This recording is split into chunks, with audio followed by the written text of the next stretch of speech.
Otca, Syna i Ducha Svätého. Amen. Milí bratia a sestry, milí priatelia, srdečne a úprimne vás vítam na týchto službách Božích. Dnešná nedeľa po novom roku má názov Cez ťažkosti k radosti. Cirkevní otcovia určite vedeli, o čom hovoria, a náš život, ktorý žijeme aj v týchto dňoch, nás o tom presvieča, že naozaj len cez ťažkosti môžeme ísť k radosti. Kiež aj dnes to cez Božie slovo príjmeme do svojich životov. Amen.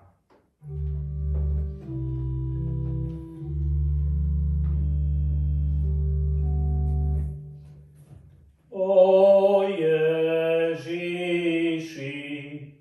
Oh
pokorným srdcom.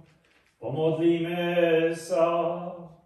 Všemohúci a milostivý Bože, Ty si na nebi a my na zemi, ale Ty si aj s nami skrze svojho Syna Ježiša Krista a zostávaš nám prítomný skrze moc a dary svojho Svätého Ducha.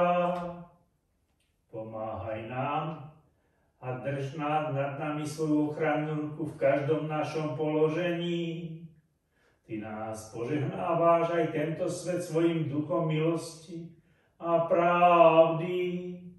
Ďakujeme Ti úprimne za to a prosíme ťa, pomáhaj nám aj naďalej aj v tomto novom roku verne putovať vo svetle Tvojho svätého slova. Nedaj sa nám lakať ťažkosti života, ale uč nás horliť za dobro a spásu, aby sme hľadali i nachádzali pravdu, žili v pokoji so všetkými ľuďmi a spolu ochotne slúžili Tebe na česť a slávu na veky vekov.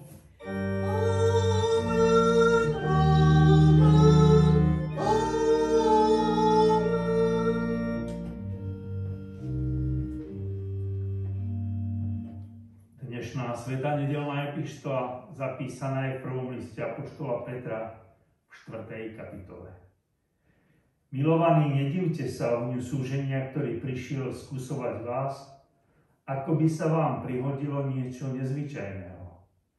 Ale nakoľko ste účastní na utrpeniach Kristových, radujte sa, aby ste sa s plesaním radovali aj pri zjavení jeho slávy. Blahoslavení ste, keď vás ľudia budú hanobiť pre meno Kristovo, lebo duch slávy, duch Boží spočíva na vás. Len nech nikto z vás netrpí ako vrah, alebo zlodej, alebo zločinec, alebo všetečník. Keď však ako kresťan trpí, nech sa nehanbí za to, ale nech oslavuje Boha týmto menom. Lebo už je čas, aby sa začal súd od domu Božieho. A keď sa najprv od nás začína, akýže bude koniec tých, čo sú neposlušní evanjeliu Božiemu. Veď keď spravodlivý lenže obstojí, kde sa podeje bezbožník a hriešník? A preto aj tí, čo podľa vôle Božej trpia, nech dobre činia a porúčajú si duše vernému Stvoriteľovi. Amen. Slovo nášho Boha zostáva na veky.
Dnešné sväté nedeľné evanjelium zapísal evanjelista Matúš v 2. kapitole. Keď odišli, aj hlánil Pánov. Zjavil sa vo sne Jozefovi a povedal: Vstaň, vezmi dieťatko a jeho matku, uteč do Egypta a zostaň tam, dokiaľ ti nepoviem. Lebo Herodes bude hľadať dieťatko, aby ho zahubil. Vstal teda v noci, vzal dieťatko a jeho matku, odišiel do Egypta a bol tam až do smrti Herodesovej, aby sa naplnilo, čo Pán bol riekol ústami proroka. Z Egypta som povolal svojho syna. Keď Herodes videl, že ho mudrci oklamali, strašne sa rozhneval a dal povraždiť všetky dietky v Betleheme a na celom jeho okolí, počnúc od 2-ročných nadol podľa času, na ktorý sa dôkladne povypytoval mudrcov. Vtedy splnilo sa slovo proroka Jeremiáša. Hlas bolo počuť v ráme, mnoho plaču a náreku. Ráchel oplakávala svoje deti a nechcela sa dať potešiť, pretože ich niet. Ale keď Herodes umrel, aj hlánil Pánu, zjavil sa vo sne Jozefovi v Egypte a povedal: Vstaň, vezmi dieťatko a jeho matku a choď do zeme izraelskej, lebo pomreli už tí, ktorí číhali na život dieťatka. Vstal teda, vzal dieťatko a jeho matku a prišiel do zeme izraelskej. Ale keď počul, že Archalos kráľuje v Judsku miesto svojho otca Herodesa, bál sa ísť. Dostalo sa mu však napomenutia vo sne a odobral sa do krajiny Galilejskej. A príduc tá, posadil sa v meste zvanom Nazaret, aby sa naplnilo slovo prorokov, že sa bude volať Nazaretský. Amen. Slovo nášho Boha zostáva na veky.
Tvoja nás povedie, popraj nám ochrany, popraj nám pohody.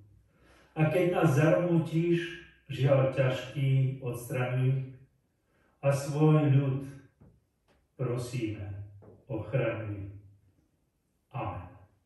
Z úcty voči Božiemu slovu povstaňme a vypočujme si Božie slovo, ako je zapísané v Žalme 73., kde od 23. verša v mene Pánovom čítame tieto slova. Ja som však stále s tebou. Držíš ma za pravicu, vedieš ma svojou radou. A potom do slávy ma príjmeš. Kohože mám na nebi, a keď som s tebou, netúžim po zemi. Ale mňa blaží Božia blízkosť. Hospodinu Pánovi mám svoje útočište, aby som všetky tvoje skutky zvestoval. Blahoslavení sú všetci, ktorí počúvajú Božie slovo, zachovávajú ho v svojom srdci i v svojom živote. Amen. Milí bratia a sestry, milí priatelia, jeden syn napísal o svojom otcovi knihu a hovoril o ňom, bol to muž, ktorého sme my, deti, mali veľmi radi, milovali sme ho, ale zároveň sme aj veľmi obdivovali. Jeden priateľ, ktorý prečítal túto knihu, sa ho pýta, povedz mi, to, čo píšeš o svojom otcovi, vyzerá tak, že tvoj otec nemal ani jednu chybu. A syn mu povedal, ako syn som na ňom žiadnu chybu neobjavil. Mal som s ním veľmi silný zážitok, hovorí tento syn, pri jeho smrteľnom lôžku. Mal len 53 rokov, keď sa po niekoľkých dňoch pripravoval na večnosť. Jednej noci som bdel pri jeho lôžku a dostali sme sa do úprimného rozhovoru. Hovorím mu, oče, máš za sebou taký bohatý farársky život. Ľudia, ba celý zbor ťa milujú. Koľko veľa si toho dokázal. To je iste úžasný taký upokojujúci pocit, hovorím. Otec sa pozrel na mňa a hovorí mi, ach, syn môj, keď človek stojí pri bránach večnosti a vie, že čoskoro musí predstúpiť pred svätého Boha, potom vidí len to, čo premeškal.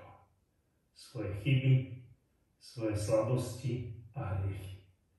Ale radujem sa, že mám Spasiteľa, ktorý zachraňuje hriešníkov. Milosť Pána Ježiša je taká úžasná, skutočná a dáva silu aj v posledných chvíľach a hodinách života. Bratia a sestry, prečítali sme si jedno nádherné, úžasné vyznanie žalmistu, že je stále s Pánom Bohom, že sa stále s ním raduje a žije s ním.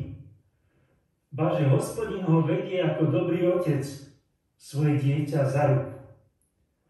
Žalmista je naozaj šťastným človekom, keď si bol vedomý, že žije veľmi blízko, v blízkosti Božej. Veď držať niekoho za ruku, to znamená prísť k nemu celkom do jeho blízkosti, byť spolu s ním, kráčať vedľa neho. To je veľmi dobré a užitočné, keď v takejto úzkej blízkosti človek žije so svojím Pánom. A naopak je veľkým nešťastím pre ľudí, že nevedia žiť v Božej blízkosti. Tak si kladieme otázku, a čo im v tom bráni? A tá odpoveď je veľmi jednoduchá. Hriech. Prorok Izaiáš v 59. kapitole práve toto vytýkal svojmu ľudu, keď povedal, aj hľa, ruka Hospodinova nie je prikrátka zachraňovať. Jeho ucho nie je tak nedoslýchavé, aby nepočul. Ale vaše nepravosti sa stali hrádzou medzi vami a vašim Bohom. Vaše hriechy zakryli jeho tvár pred vami, takže nepočujete. Či písmo sväté to isté nehovorí o mojom, o tvojom hriechu? Premýšľaš nad tým? Uvedomuješ si to? Král Šalamún v knihe Prísloví píše, kto môže povedať, očistil som si srdce.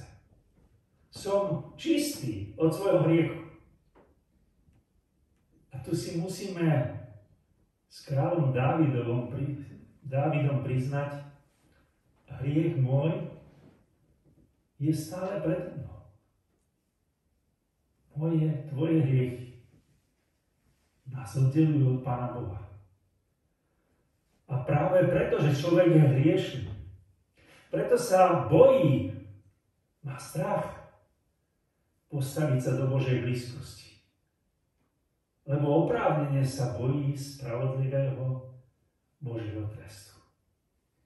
Tu človek zabúda na to, že Boh je láska, ktorá chce človeka zachrániť, chytiť ho za ruku a viesť ho v pokoji aj v bezpečí týmto životom.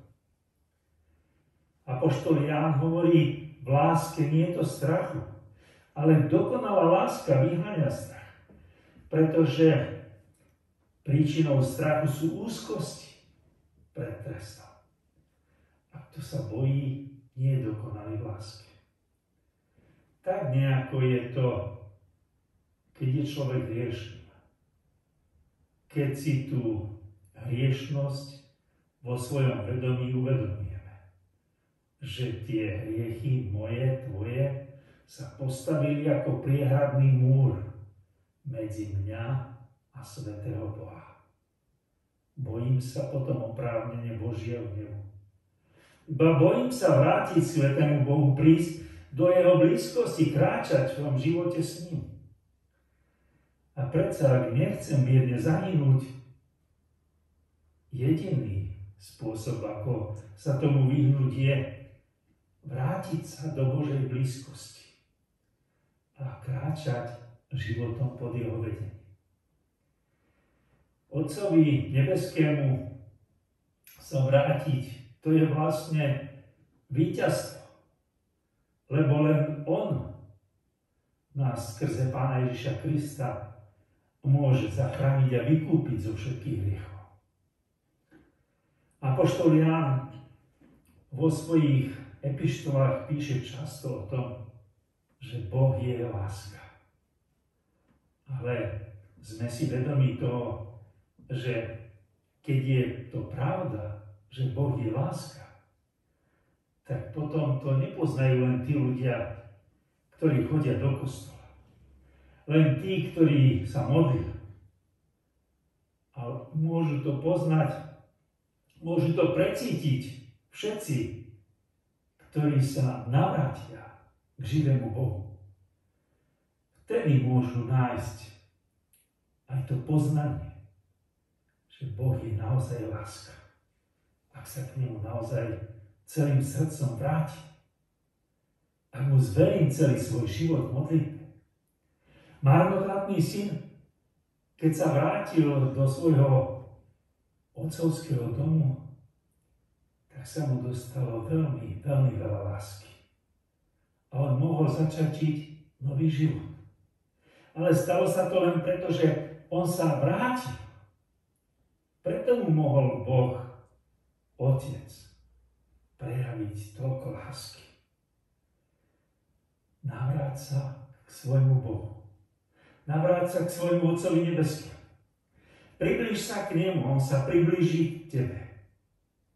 Tak hovorí apoštol Jakub. Dnes, keď všetko chce ísť nejakým spôsobom dopredu, chceme robiť rôzne predsavzatia, čo všetko by bolo dobre urobiť v tomto novom kalendárnom roku.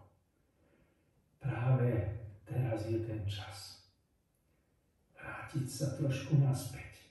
vrátiť sa k Pánovi Ježišovi Kristovi. Lebo len on odpúšťa hriechy.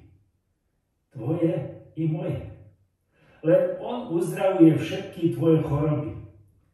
Život ti vykupuje z hrobu a korunuje ťa milosťou a milosrdenstvom. Až vtedy, keď si od všetkých hriechov očistený, omilostený, vtedy vykroč dopredu ako Božie dieťa. Vedľa toho, ktorý ťa omilostil. Vedľa toho, ktorý ti podáva ruku, aby si kráčal s ním.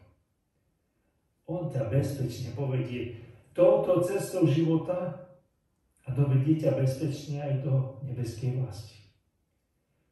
Ide len o to, že či mám takú chuť alebo túžbu dôverovať. Dôveruj mu. Modli sa o to. Pros o to. Za ruku veď ma, Pane. Ty sám ma veď, len s tebou neprestajne nech kráčam vpred. Bez teba neviem, kadiaľ ísť mám. Ty zostaň pri mne stále a veď ma sám. Pán Boh nás k sebe volá rozličným spôsobom. Prihovára sa nám cez svoje slovo, prihovára sa nám cez našich blízkych, ktorí nás volajú, ale k Bohu, nie k nejakým iným veciam, keď ide o vážnu vec v našom živote. On nás volá k sebe nie preto, aby nás trápil, súžoval či trestal. Keby to chcel urobiť, tak to mohol v mojom i tvojom živote urobiť dávno. On nás volá preto, že nám chce dať svoje požehnanie a chce nám dať večný život. Priviesť nás do nebeského domova. On vie, že nám hriešným ľuďom je vždy najlepšie pri ňom a s ním, aj keď my sa tomu častokrát veľmi, veľmi bránime. A vtedy je nám najlepšie, keď nás uchopí za ruku a vedie, keď prežívame tú nádhernú, úžasnú blízkosť s ním. Dôveruj týmto mocným a láskavým, dobrým rukám nebeského Otca. Vlož do jeho rúk svoje myšlienky, svoje slova, svoj život. Zver mu to v modlitbe. Ak toto dokážeš urobiť, môžeš úprimne vyznávať aj slovami žalmu, aj to, čo žalmista prežil. Kohože mám na nebi? A keď som s tebou, Pane, netúžim po zemi. V Hospodinu Pánovi mám svoje útočište. Bratia a sestry, tento 73. žalm začína krásnymi slovami. V pravde dobrý je Boh Izraelovi k tým, čo sú čistého srdca. Boh je nielen dobrý, ale aj milostivý. Lebo on tebe aj mne dáva čisté srdce. Jediný on ho môže očistiť. Preto kráľ Dávid tak naliehavo prosí: čisté srdce stvor mi, o Bože. Lebo vie, že len Boh nám môže dať čisté srdce. Žalmista opisuje aj svoje pochybnosti. Opisuje to, ako mal mnoho otázok, ako závidel bezbožným, že sa im dobre darí. Ale koniec tohto žalmu vyúsťuje tú nádhernú dôveru v Boha. Ako blízkeho, ako priateľského, odpúšťajúceho a láskavého. A práve túto dôveru v živého Boha potrebuješ ty aj ja. Kohože mám na nebi? Nuž mocného a láskavého Otca, ktorý stále na teba i na mňa hľadí. Má nás pred očami a chová nás pri svojom srdci. Preto sa usilujme prísť k nemu bližšie. Ako to hovorí jedna naša pieseň. K tebe, ó Bože môj, bližšie tvoj stan. Aj keď ma kríž tlačí, zriem ku horám. Predsa ty vo speve, Bože môj, len k tebe, bližšie k tebe. On chce teba aj mňa viesť životom. Cez tie dobré, ale aj cez tie ťažké dni, ktoré sú pred nami. A určite budú aj mnohé ťažkosti. On nás prevetie aj cez to najťažšie tmavé údolie, cez hrob a cez smrť. A to je pre nás úžasná istota a budúcnosť, že máme takéhoto láskavého a milujúceho nebeského Otca. To je naša dôvera a istota aj do celého roku, do ktorého všedných dní a všedných nediel už vlastne dnes vstupujeme. Amen. Skloňme sa a takto sa pomodlíme. Drahý Pane Ježiši Kriste, dôverujeme Tvojej láske, dôverujeme Tvojej moci a zverujeme Ti všetko, čo je pred nami. Veď Ty si nás viedol až po toto Ebenezer, po túto chvíľu, až po toto miesto. A my dôverujeme, že Ty pôjdeš s nami. Budeš nás ochraňovať a žehnať. Ty nám dáš nájsť odpovede na všetky naše otázky, na všetky problémy. Ty si pripravený dať nám svoju radu podľa Tvojej svätej vôle. Nie podľa toho, ako nám radia tí, ktorí nám chcú zle. Nie ako nám radia tí, ktorí nás chcú oddeliť od Teba. Ktorí nám chcú ukazovať len blaho na tejto zemi. My túžime potom, aby sme prežili život na tejto zemi ako prípravu na večnosť. Na to miesto, kde bude radosť, jas, pokoj. Kde budeme uchránení od všetkého toho, čím musíme tu na tejto zemi zápasiť. A my túžime potom, aby sme do nebeskej vlasti, do nebeského domova neprišli sami. Ale aby sme tam mohli prísť aj s tými, ktorých si nám zveril. Tak ťa o to prosíme. Pomôž nám nájsť tú blízkosť Tvoju, aby keď nájdem záchranu ja, aby som vedel ukázať aj všetkým mojim blízkym, drahým. Prosíme aj v tejto situácii za tento svet, za cirkev, aby mohla prinášať evanjelium o spáse cez Tvoj kríž, drahý Kriste. Pomôž nám, aby sme neprinášali nejaké zriedené slovo, nepravdivé slovo, ale aby to bolo živé slovo od Teba. Daruj nám, prosíme, tú milosť a prosíme, daruj nám zachránených pre Tvoje kráľovstvo.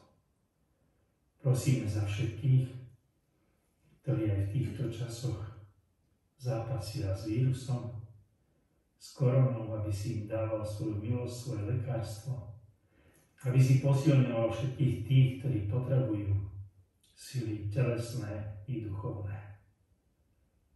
Ďakujeme Ti za všetko a pomôž nám, aby sme vždy očakávali len na Teba.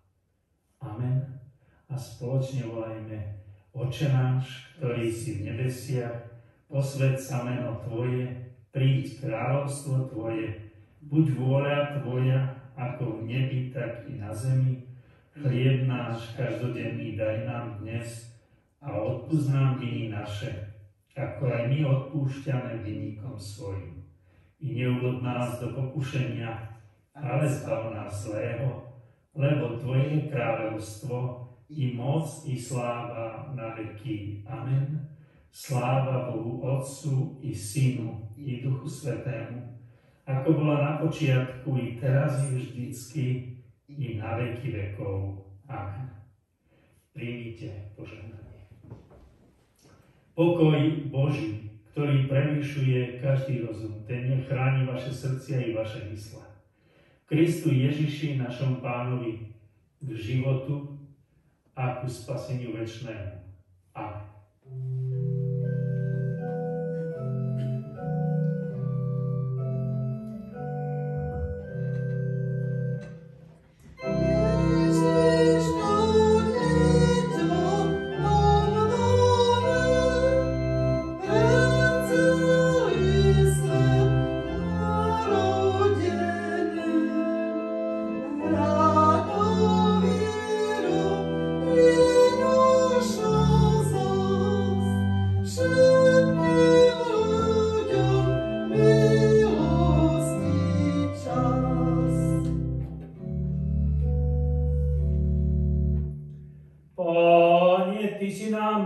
Príbytkom z pokolenia na pokolenie.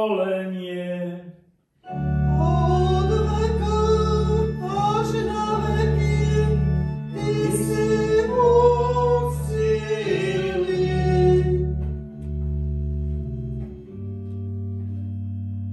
Pánu Bohu nášmu a s úprimným srdcom pomodlíme sa. Pane náš Bože, múdry a láskavý Otče, ktorý si dárcom nádeje a lekárom uzdravujúcim duše naše hriechom zranené, Ty nám osvecuješ cestu, ktorá cez mnohé súženie vedie k záchrane a spáse.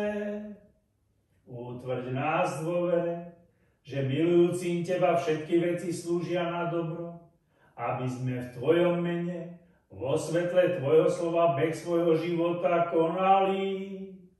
Daj, nech to novonarodené dieťatko Ježiša nosíme vo svojom srdci, aby sme s ním chodili cestou pravdy a večného života teraz i na veky vekov.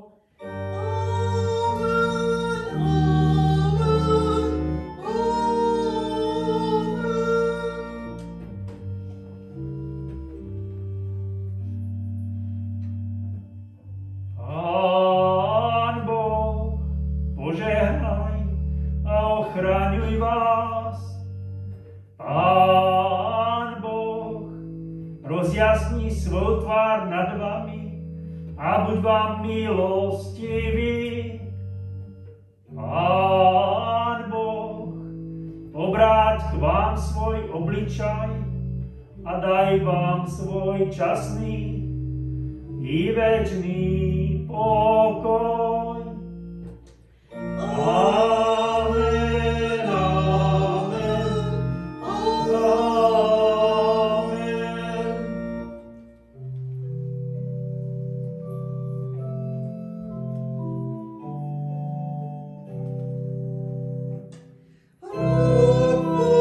Pokoja nám prináša, On je život.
Milí bratia a sestry, je zvykom v našom zbore, že na začiatku roku si vyťahneme veršík pre zbor, ale aj pre všetkých ostatných, pre všetky zložky našej práce. A dnes chceme urobiť aspoň to, že vyťahneme veršík pre náš cirkevný zbor, pre celý zbor. Takže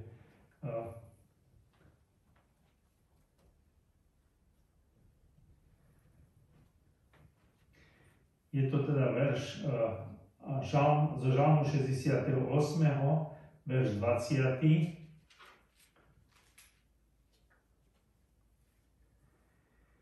A tam v mene Božom čítame: Nech je deň po deň požehnaný Pán, ktorý nás nesie. Boh je naša spása. Selah. Nech je deň po deň požehnaný Pán, ktorý nás nesie. Boh je naša spása. Ten, na ktorého chceme očakávať, toho prosíme, aby bol požehnaný deň po deň v tvojom živote, v živote nášho zboru. On nás chce aj v tomto roku niesť a on je naša spása. A selah znamená pomlčka, že ostalo ticho.